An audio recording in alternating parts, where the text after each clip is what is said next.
Good morning all of you. आज मैं भारत में गरीबी समाप्ति के लिए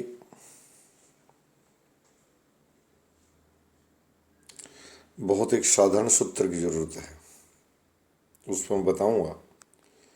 और इस दौर में ये भी कहूँगा कि मल्टी पार्टी सिस्टम वाला देश है, बहुदलीय शासन प्रणाली, ढेर सारे दल सक्रिय भी हैं और उनकी राजनीतिक हैसियत भी है जो रजिस्टर्ड ही नहीं है। कुछ लोग सब्सिडियों की बात करते हैं कि हम सत्ता में आए या आए हुए हैं तो सब्सिडाइज कर रहे हैं पब्लिक को वोट मोटिवेशन के लिए। कहते हैं ये गरीबों का सहारा है, कमज़ोर लोगों का सहारा है जिनकी कमज़ोर वित्तीय स्थिति है। दूसरी तरफ इस तरह सब्सिडाइज करने पर कुछ राजनीतिक दल अपने बचाव में नारा देते हैं कि वित्तीय अनुशासन के हम पक्षधर हैं।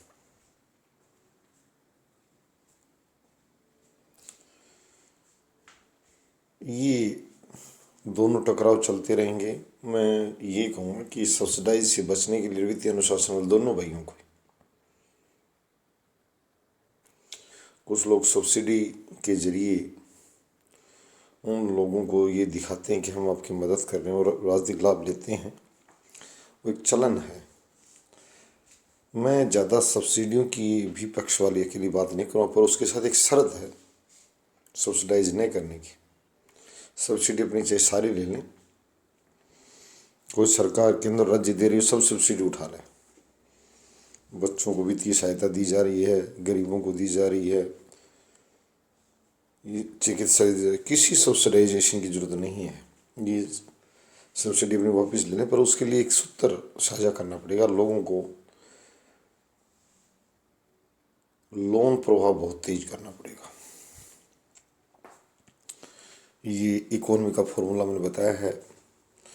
चौधरी चरण सिंह ने प्रधानमंत्री इंदिरा गांधी को कहा था संसद में कि आपकी सामरिक और विदेश एक्सटर्नल अफेयर्स और डिफेंस की पॉलिसीज की मैं स्वयं तारीफ करता हूँ और तारीफ की योग्य हैं, लायक नीतियाँ हैं आपकी, परंतु आप भारतीय जनता का प्रतिनिधित्व करने लायक नहीं, क्योंकि आप सिर्फ अमीर शहरी लोगों तक आपकी नीतियाँ सीमित हैं जो उनको लाभ दे सकती हैं।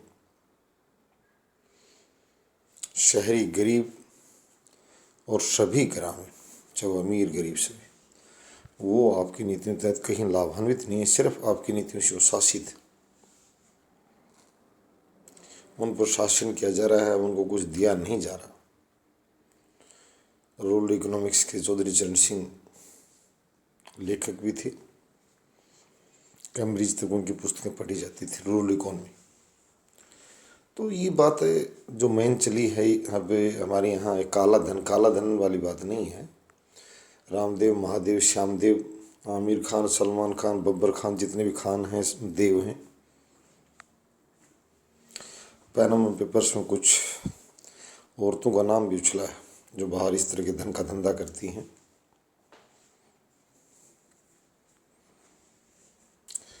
इन लोगों से मैं कहता हूँ कि ये पहले शासन के सहयोग से ही अमीर हुए हैं, कोई बाहर से पल कर नहीं आए।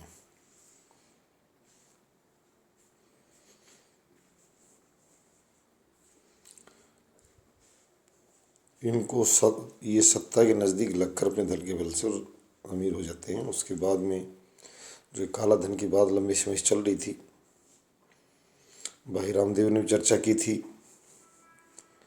सत्ताधारी दल ने भी की थी, भारतीय जनता पार्टी की तरफ मेरा इशारा है। काला धन कहने से नहीं आएगा, समझाने से आएगा। पैनामा पेपर सारी महिलाओं को कहता हूँ, औरतों को कहता हूँ, बुर्ज खलीफा में पैसे लगाने वाले को कहता हूँ, पेप्सी का प्रचार करने वाले को कहता हूँ कि धन कमाकर नीच धन को यहाँ से मत ले जाओ। कमाया जिनके बल से है उनकी कल्याण की सोच ले। स्विट्जरलैंड की टापू मत खरीद। सबसे अच्छा निवेश के लिए भारत है, और भारत में मैं निजी क्षेत्र और सरकारी क्षेत्र के बैंकों से कहता हूँ 6% ब्याज दर कम नहीं है। निजी क्षेत्र के बैंकों की विक्रेताओं के फ़ोन आते हैं कि सर आपको पर्सनल लोन की ज़रूरत है, दिन भर आते हैं, परेशान करते हैं लोगों को। मैं कहता हूँ कि नियमित वेतनभोगियों को ऋण देना सुनिश्चित नहीं करें। इतनी सुरक्षित गेम में 90% ग्राहकों को बाहर न करें। जनता को बड़ी पैमाने पर लोन की ज़रूरत है, उनकी रिटर्न्स भरवा लीजिए, बैंक वाले खुद भरना सिखा दें, पैन कार्ड बनवा दें। निजी क्षेत्र की बहुत शाखाएं बिखरी पड़ी हैं। धन देने के लिए हम बहुत है, ऋण के रूप में भारत में धन की कोई कमी नहीं है। उसी का नाम काला धन है, या छिपा कर ले जाते हैं। यहाँ से उच्च ब्याज नहीं मिलते। अपने भाइयों को 50 पैसे मासिक यानी 6% वार्षिक ब्याज देने को तैयार नहीं है।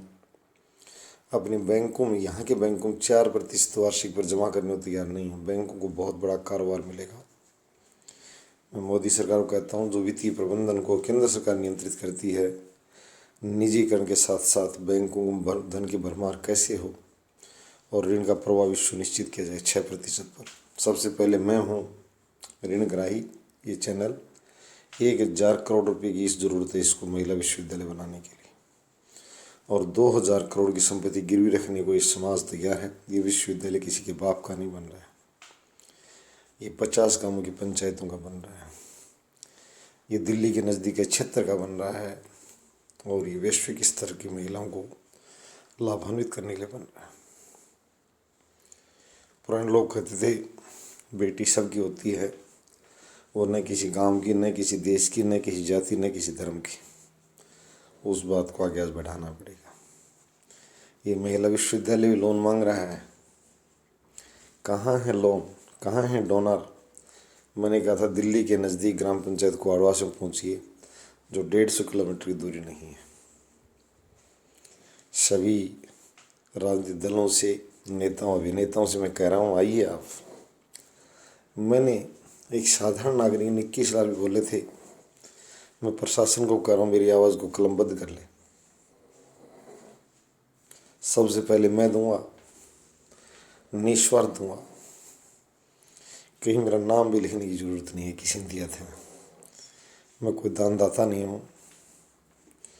महिलाओं की शिक्षा और चिकित्सा के लिए एक मोटिवेशन की ज़रूरत है, और भारत देश को उसका प्रतिनिधित्व करना है।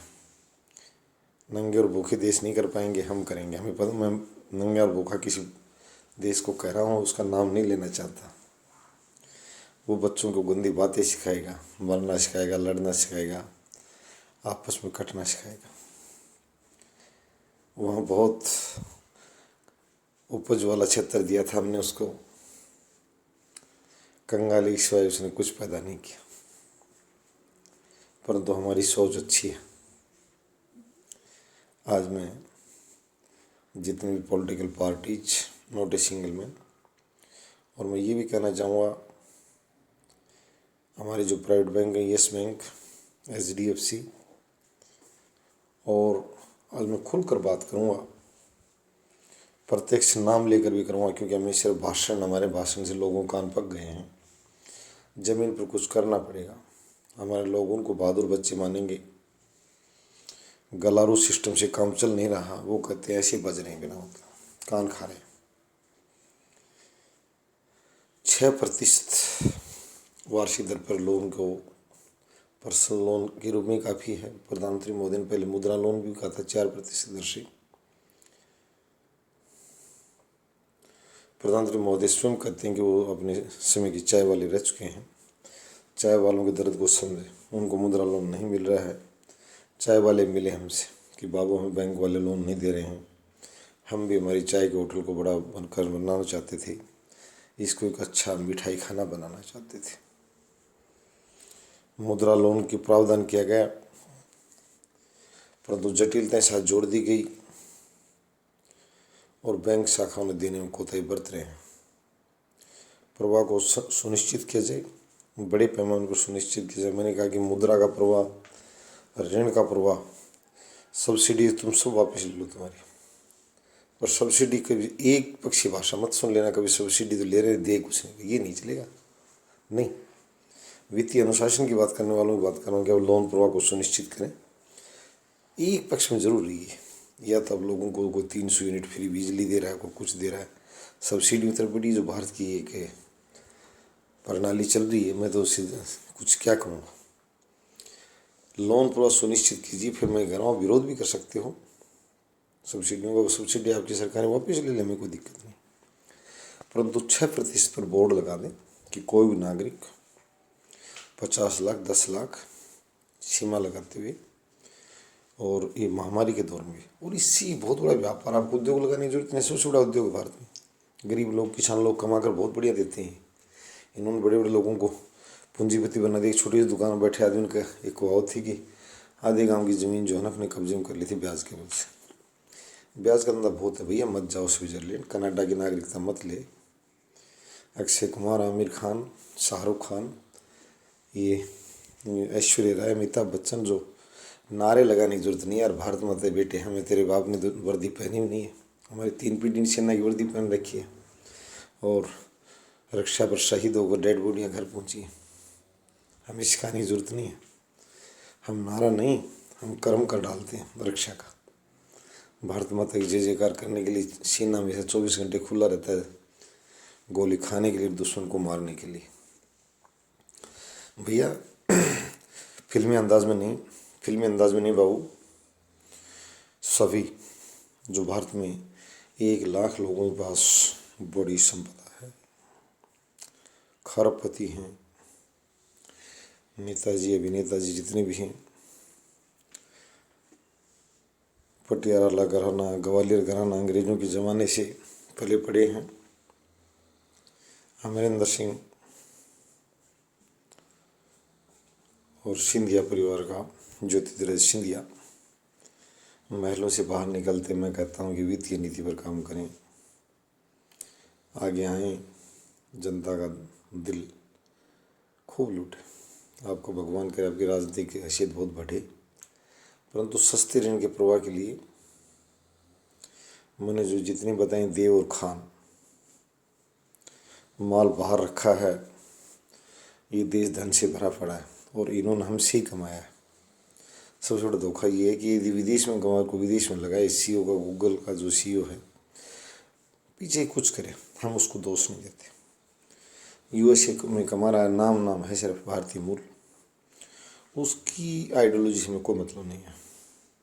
मैं के अधिकारियों से जो यहाँ कार्यरत भारत में, चिकित्सक जितने भी डॉक्टर्स लोग, और ये साध संगत के भेष में भी धनी लोगों की भीड़ है।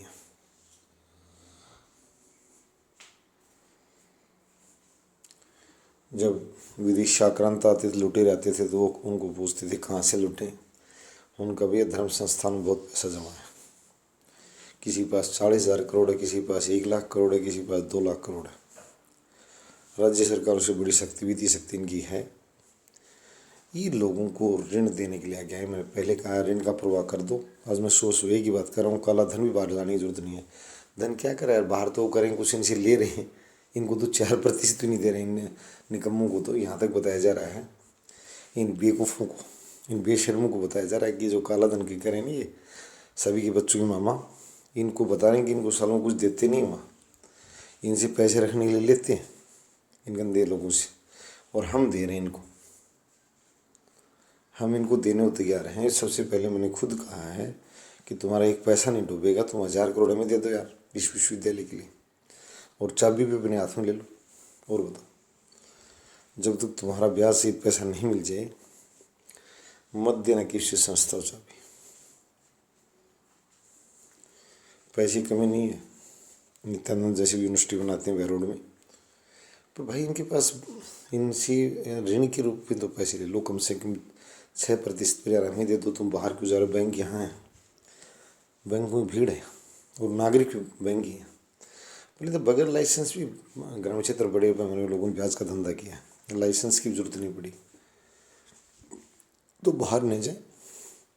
और गरीबी मुक्त समाज के निर्माण के लिए, गरीबी मुक्त राष्ट्र के निर्माण के लिए इंदिरा ने नारा दिया था, गरीबी हटाओ, निकला क्या? खोदा पाड़ने के लिए चाहिए, 5वीं पंचवर्षीय योजना नारा लेकर आई थी, पर वही कमी उसमें थी,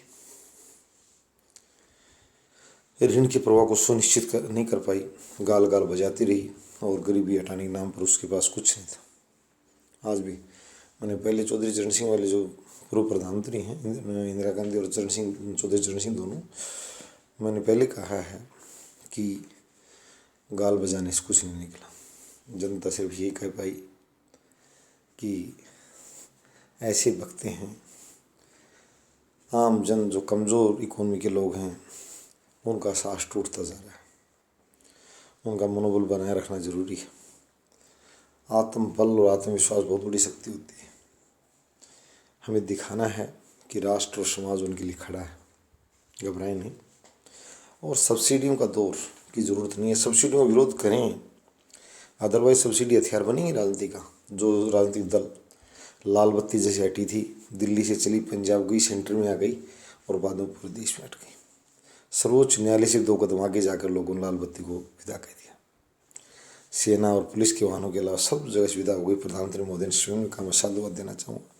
कैप्टन अमरिंदर सिंह और अरविंद केजरीवाल तीनों ने पहल की इस बात की, और वो समाज से सदा ही विदा हो गई। लोग आज मानते हुए लोकतंत्र अब आया है। देखो 75 साल बाद में लोगों ने कहा लोकतंत्र अब आया है। नहीं किसी नेता के नाम पर लाल बत्ती लगाकर उसके कोठे पर बैठने वाले शातिर गर्द कुत्ते दिन भर जनता को दौड़ाते और परेशान करते, लाल बत्ती में बैठा कौन है? कहा ये वो है जो उसकी कोठी पर पिछले दिनों जमानत पर छूट गया है, जेल से एक बदमाश। जनता को 75 वर्ष तक सड़क की नगनता देखने को मिली। मैं तीनों को साधुवाद देना चाहूँगा, मोदी साहब, अमरिंदर साहब और केजरीवाल साहब, कि उन्होंने वास्तव में उनके प्रयासों से और बत्ती जब उनकी प्रतिस्पर्धा मान लो अलग अलग दल के थे, आम आदमी पार्टी, अमरिंदर सिंह उस टाइम पंजाब में कांग्रेस का नेतृत्व कर रहे थे और मोदी साहब भारतीय जनता पार्टी के अंदर में, परंतु लाल बत्ती सड़क से चलेगी और भारतीय जनता आज उनकी तारीफ के पुल मानती है। मैंने पहले कहा था हम सिर्फ शिक्षक की भूमिका में, सामने जब प्रधान न्यायाधीश महोदय हों, गुरु गोविंद हों खड़े, गुरु ज्ञान सबको देगा, प्रधानमंत्री को, राष्ट्रपति को, प्रधान न्यायाधीश को और मुख्यमंत्री अरविंद केजरीवाल हो, चाहे अमरिंदर हो, कोई भी, चाहे अशोक गहलोत हो। चन्नी जब सोशलाइज कर रहा है तो गहलोत पीछे क्यों रह रहा है, ये बातें सामने आएंगी। के स्टालिन और अरविंद केजरीवाल ने महिला बसों को मुफ्त यात्रा कर दी है। 2 ही तरीके हैं, या तो लोन का प्रभाव बढ़ाया जाए, सब्सिडियाँ बढ़ाई जाए। अब ये जो लोग दोनों से बचना चाहते हैं ये नहीं चलेगा, ये लोग कट करें हमारे जनता के। धीरे धीरे वित्तीय अनुशासन सीखते हो तो लोन प्रभाव सीखो, मामला बैठ जाए। दोनों बात मत सीखो कि लोन प्रभाव नहीं बढ़ाएंगे, सब्सिडी का विरोध करेंगे, नहीं। इसके लिए मैं योगी आदित्यनाथ जी जो वर्तमान उत्तर प्रदेश के एक शक्तिशाली मुख्यमंत्री रूप में जो प्रचारित किए जाते हैं, मैं उनको भी इसके लिए आमंत्रित करता हूँ इस बात के लिए कि सब्सिडी और लोन प्रभाव में से एक कौन सी बात को चुने, वो ज़रूर अपना कमेंट जन साझा करें। अच्छी बात है, उनको बताना चाहिए मैं क्या सुनिश्चित कर दूंगा, सब्सिडी या लोन प्रभाव। उनके विरोधी दल ने कल सब्सिडी का पासा फेंका है कि 300 यूनिट तक फ्री सब्सिडाइज डोमेस्टिक सप्लाई। उनको बताना चाहिए हम सब्सिडियों के हकदार पक्ष में नहीं हैं, हम लोन के सस्ते लोन पब्लिक को देंगे। और भी प्रियंका गांधी, जैन चौधरी विदेश में पढ़े बच्चों की भीड़, आजकल आपको पता है खुद अखिलेश विदेशी शिक्षित है ऑस्ट्रेलिया से। ये नस्लें भारतीय जरूर हैं परंतु इनके माँ बाप भारत में इनको राजनीति कराने के लिए लेकर आए हैं। शिक्षा विदेशी पसंद है इनको। और मैं बता देना चाहता हूँ सिर्फ भारत के राजनेताओं को, मल्टी पार्टी सिस्टम में या विनाश और विकास करने में जनता देर नहीं लगाती। कम्युनिस्ट पार्टी ऑफ इंडिया कभी 32 साल तक लगातार पश्चिम बंगाल में शासन कर रही थी, आज वो शून्यता की स्थिति खड़ी है वहाँ विधानसभा में। इसी प्रकार लोकसभा में 425 सदस्यों वाला दल, राजनीतिक दल, आज आपको पता है 10वें हिस्से पर खड़ा है। बहुत सिकुड़ चुका है रबड़ की गेंद की तरह। गरीबी के लिए एक मुश्त किक, पॉवर्टी फ्रॉम इंडिया। आज मैं सबसे कह रहा हूँ आरबीआई गवर्नर, एसबीआई के जो भी गवर्नर्स वगैरह, जितने reserve bank of India, SBI और प्राइवेट बैंक्स, ये क्यों डर रहे हो तुम यार? तुम छोटे छोटे लोन नहीं देना चाहते हमारे लोगों को? ये महामारी वैसी परेशान कर रही है। 6%, ये 18% वाली बात नहीं चली। वर्ल्ड में कहीं है क्या ये ब्याज दर? ये लूट बंद हो, लोगों को 6% दर पर मिले। और एक लोन ये भी खड़ा है, ये चैनल भी खड़ा है, बताया कि चैनल के ओनर प्रोपराइटर ने शिक्षा समिति के अध्यक्ष ने कि 1000 करोड़ रुपये हम लेना चाहते हैं 6% पर, चाहे वो कल दे दें। और एक शर्त और जोड़िए साथ, 2000 करोड़ की उसको संपत्ति असेट, वो कहते हैं ना कम, ये जो कोरिलेशन जो मांगते हैं लोन के लिए, वो देंगे भैया हमारे पास। तो 50 सरपंचों की अभी सहमति है इस विश्वविद्यालय के लिए। और बहन बेटी उल्टा एनजीओ चलाने वाले, 2% डोनेट करने वाले, कोई बिरला जी डलमे जी वहीं के हैं, पोदार जी, बजाज।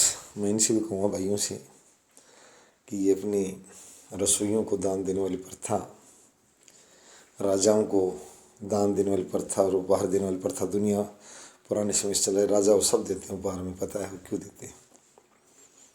कहते हैं शासक को लोग जबरदस्ती सम्मानित करते, ना करते करते भी, कि मुझे मत सताना। ये बात छोड़िए, महिला विश्वविद्यालय जो बन रहा है वहाँ अपना नैसर्गिक भाव दिखाइए कि आप दानी हैं या नहीं हैं, आप सत्यवादी हैं नहीं हैं, आप राष्ट्र निर्माता हैं नहीं, राष्ट्र निर्माण में सहयोग देते हैं नहीं देते हैं। मैंने बोल रखा है, उपायुक्त झुंझुनू जिला कलेक्टर के नाम से राजस्थान में जाने जाते हैं, 21 लाख रुपये भैया बिल्कुल इस वीडियो में बता रखा है। और कौन कौन दानी इस देश के नाम बताना। और मेरा नहीं, और भी कोई गांव अगर आगे आ रहा हो तो एडवांस को जरूरी नहीं है, उस गांव को हम आगे कर दें। अभी तो ईंट रखनी है, नींव रखनी है। 21 लाख जारी रहेगा, चाहे झोझो बनाए, बोन बनाए, जमालगढ़ बनाए, बहादुरगढ़ बनाए, रूपगढ़ बनाए, प्रहलादगढ़ बनाए, कोई गांव आ गया जाए, कौन सा गढ़, गढ़ यहाँ हिंदी का शब्द है जिसका मतलब किला है। मैं तैयार खड़ा हूँ, परंतु प्रहलादगढ़ वाला 21 लाख बोले और बहादुरगढ़ वाला बोले। ये महिला विश्वविद्यालय किसी गांव का नहीं, क्षेत्र का बन रहा, उत्तर भारत का बहुत बड़ा संस्थान होगा। इसमें सभी सहयोग के लिए आगे आएँ, सिर्फ मूँछों की ताव न लगाएं, कुछ समाज और बहन बेटियों के लिए करने के लिए आगे बढ़ें। भगत फूल सिंह जी जैसे लोगों ने आज विश्वविद्यालय उनके यहाँ खिल रहा है, उन लोगों की मेहनत का और सोच का ही प्रयास जो था उसका फल है। धन्यवाद।